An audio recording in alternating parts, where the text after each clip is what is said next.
శ్రీమద్భాగవతం శ్రీమద్భాగవత గ్రంథానికి నమస్కారం.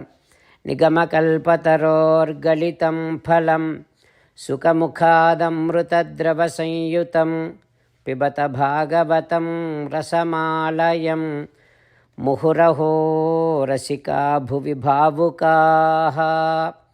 శ్రీసుఖయోగీంద్రుల వారికి నమస్కారం. యం ప్రవ్రజంతమనుపేతమపేతకృత్యం ద్వైపాయనో విరహకాతర ఆజుహావ పుత్రేతి తన్మయతయా తరవో వినేదుః తం సర్వభూతహృదయం మునిమానతోస్మి. నరనారాయణులకు, చతుర్ముఖ బ్రహ్మకు, సరస్వతీదేవికి, వ్యాసమహర్షుల వారికి నమస్కారం. నారాయణం నమస్కృత్య నరం చైవ నరోత్తమం దేవీం సరస్వతీం వ్యాసం తతో జయం ఉదీరయేత్. శ్రీమద్భాగవతము 4వ స్కంధములో సూతమహాముని శౌనకాది మహర్షులందరికీ ప్రవచనం చేస్తూ ఈ రకంగా చెబుతూ ఉన్నాడు. ఓ మహర్షులారా, శ్రీసుఖ యోగీంద్రుల వారు పరీక్షిన్నరేంద్రుడికి ఉపదేశం చేస్తూ ఇలా చెబుతూ ఉన్నాడు. ఓ పరీక్షిన్నరేంద్ర, మైత్రేయుడు విదురునికి శ్రీమద్భాగవతాన్ని ఉపదేశం చేస్తూ ఇలా చెబుతూ ఉన్నాడు. ఓ విదురా, నారద మహర్షి ధ్రువమాహాత్మ్యాన్ని ప్రచేతులు చేసేటటువంటి సత్రయాగములో గానం చేశాడు. ఓ విదురా, నువ్వు అడిగావు కనుక ధ్రువుని చరిత్రను, ధ్రువుని వైభవాన్ని ఇప్పటి వరకు నేను నీకు చెప్పాను. హరిభక్తులు, శ్రీమన్నారాయణుడి భక్తులందరూ ధ్రువుడి యొక్క చరిత్రను వినడానికి చాలా ఇష్టపడుతూ ఉంటారు. ధ్రువుని కథ అంటే వారంతా చాలా గౌరవాన్ని చూపిస్తారు. అయితే ఈ కథను వినటం వలన ధన్యం, యశస్యం, ఆయుష్యం, పుణ్యం, స్వస్త్యయనం మహత్. విదురా, ధ్రువుని కథను వినటం వలన సంపదలు కలుగుతాయి, కీర్తి లభిస్తుంది, అనేక శుభాలు కలుగుతాయి, దీర్ఘాయుష్షు కలుగుతుంది, మానసిక బాధలు తొలగుతాయి, సకల కోరికలు నెరవేరుతాయి. ఓ విదురా, ఈ ధ్రువుడి కథను మాటిమాటికి ఎవరు వింటారో వారికి పరమాత్మయందు అనన్య భక్తి కలుగుతుంది. ఉత్తమ స్థానాన్ని కావాలి అనుకునేటటువంటి వారికి ఆ స్థానము లభిస్తుంది. మంచి గుణాలు సంక్రమిస్తాయి, సకల పాపాలు నశిస్తాయి. ఓ విదురా, ఈ కథను వింటే దేవతలందరూ ప్రసన్నులవుతారు. ఈ కథను పూర్ణిమ నాడు ఉదయం కానీ, సాయంత్రం కానీ, లేదా అమావాస్య నాడు, లేదా ద్వాదశి నాడు, లేదా శ్రవణే అథవా శ్రవణ నక్షత్రము ఉన్న రోజున కానీ ఈ ధ్రువుడి యొక్క కథను, లేదా ఆదివారం నాడు కానీ ఈ ధ్రువ చరిత్రను వింటూ ఉండాలి. ఇది వింటే ఆత్మానం సంతుష్టః ఇతి సిద్ధ్యతి. దేవదేవుని చరణారవిందములయందు ధ్యానము చేస్తూ ఏ కోరికను కోరకుండా, వ్యాపార ధోరణి లేకుండా ఈ ధ్రువ చరిత్రను కనుక వింటూ ఉంటే శ్రీమన్నారాయణుడు సంతుష్టుడవుతాడు. హో విదురా, మోక్షానికి కావలసినటువంటి జ్ఞానము లభిస్తుంది ఈ కథాశ్రవణం వలన. అయితే ఇంతవరకు నీకు ధ్రువ చరిత్రను చెప్పాను. అర్భకః క్రీడనకాని మాతుః గృహంచ హిత్వా. ఒక బాలుడు 5 ఏండ్ల వయస్సులో ఆట వస్తువులను వదిలేసి, తల్లిని వదిలి, ఇంటిని వదిలి విష్ణుం శరణం యోజగామ. శ్రీమన్నారాయణుడిని శరణు వేడుకుంటూ శ్రీమన్నారాయణుడిని ఆశ్రయించటము కోసమని వెళ్ళినటువంటి మహానుభావుడు ధ్రువుడు.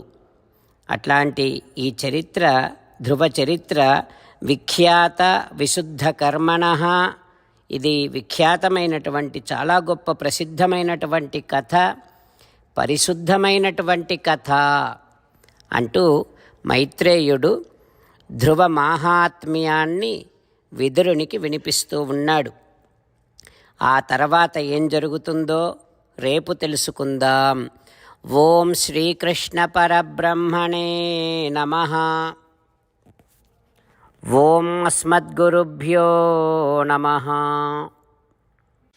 అంతేకాకుండా మనం ప్రతిరోజు శ్రీమన్నారాయణుడికి ఒక 8 పనులు చేస్తాం అని మాట ఇద్దాం.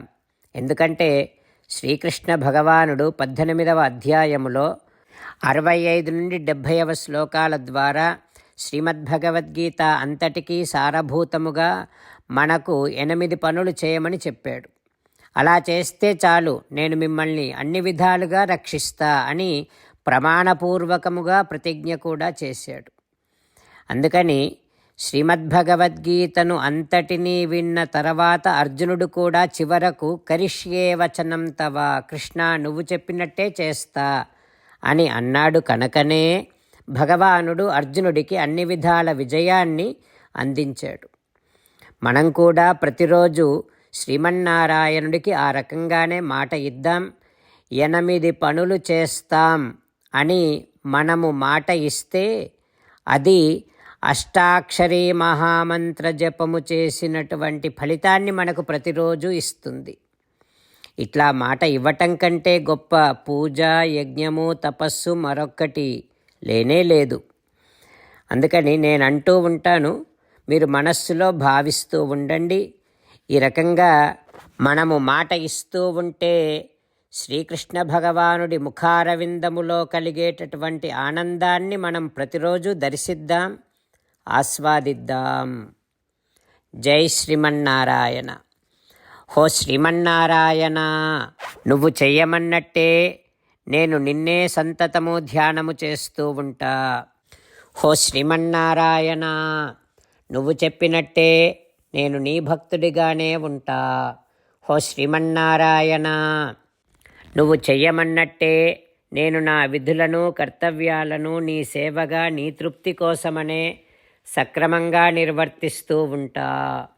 హో శ్రీమన్నారాయణ, నువ్వు చెప్పినట్టే నేను నీవాడిని అనే మహావిశ్వాసముతో నీకే నమస్కరిస్తూ ఉంటా. హో శ్రీమన్నారాయణ, మామేకం శరణం వ్రజ, నన్ను ఒక్కడిని మాత్రమే శరణు వేడుకో అని నువ్వే అన్నావు కనుక నేను నిన్ను ఒక్కడిని మాత్రమే శరణు వేడుకుంటా. హో శ్రీమన్నారాయణ, మా శుచః, ఇక దుఃఖించకు అని నువ్వే నాకు భరోసా ఇస్తున్నావు కనుక నేను ఇక దుఃఖించను.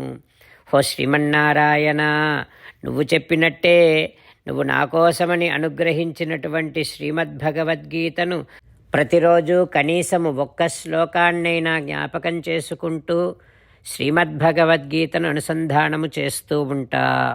హో శ్రీమన్నారాయణ, నువ్వు చెప్పినట్టే నువ్వందరి కోసమని చెప్పినటువంటి శ్రీమద్భగవద్గీతను తెలియని భక్తులందరికీ తెలియచేసే నా వంతు ప్రయత్నాన్ని నేను నిరంతరము కొనసాగిస్తూనే ఉంటా. హో శ్రీమన్నారాయణ, నేను నువ్వు చెప్పినట్టే చేస్తా, నీకు నచ్చినట్టే ప్రవర్తిస్తా, నీకోసమే పని చేస్తూ ఉంటా. కరిష్యే వచనం తవ. జై శ్రీమన్నారాయణ. భక్తులకు ప్రత్యేకమైనటువంటి విజ్ఞాపన. మీకు అన్ని విషయాలలో వెంటనే మంచి ఫలితాలు రావాలి అనంటే ప్రతిరోజు 1 నిమిషం వెచ్చించి నారాయణాస్త్రాన్ని చదవండి. ఇక మీకు తిరిగే ఉండదు. నారాయణాస్త్రాన్ని పొందడానికి మీరేం చేయాలంటే నారాయణాస్త్రం అనే వెబ్సైట్కి వెళ్ళి మీ పేరు, మీ ఈమెయిల్ ఇస్తే మీ ఈమెయిల్కి నారాయణాస్త్రం PDF వస్తుంది. అందులో ఒక రామాయణ శ్లోకం, ఒక గీతా శ్లోకం, ఒక విష్ణునామం ఉంటాయి. ఆ 3ంటిని కలిపి నారాయణాస్త్రం అంటాం. ప్రతి ఒక్కరికి వేరువేరు శ్లోకాలను ఇస్తున్నాం.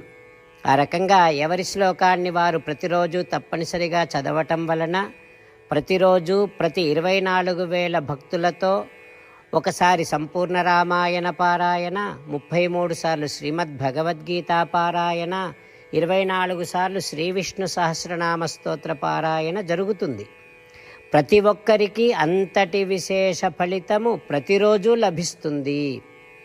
అందుకని మీరు, మీ కుటుంబ సభ్యులు అందరూ ఒక్కొక్కరు ఒక్కొక్క నారాయణాస్త్రాన్ని వెంటనే పొందండి. జై శ్రీమన్నారాయణ.